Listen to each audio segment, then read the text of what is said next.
наш обман. Итак, что вот вы видите здесь? Вот что, напишите в комментариях. Думаете, что это яйцо? Это яйцо, как бы и картина, и мальчик рисует. Оказывается, вот этот вот мальчик рисует домик. Вот это вот типа глаза, это домик соломенный. Вот это вот заборчик, вот там вышка. А вот это вот обычный мальчик рисует этот же пейзаж. И получается у нас яйцо. А также вот это вот камень. Ладно, давайте следующее. Это, вот скажите, это как? Тоже пишите в комментариях. Написали? Только не скажите, не видите. Это все нарисовано так. Да, это рисунок, это на ступеньке. Да, это рисунок ступеньки. О, куда?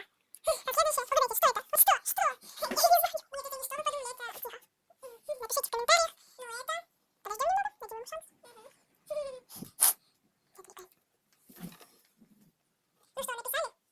Да, и это... Да, это лампа, обычная лампа. Вот смотрите. Вот это вот такая штучка, которая делает шарик светящийся. Да, вот это вот сама придерживающаяся штука, а вот это сама лампа. Вот это вот лампа. Это не то, что вы подумали. Ладно, следующий. Это просто обычный обман. Смотрите, да.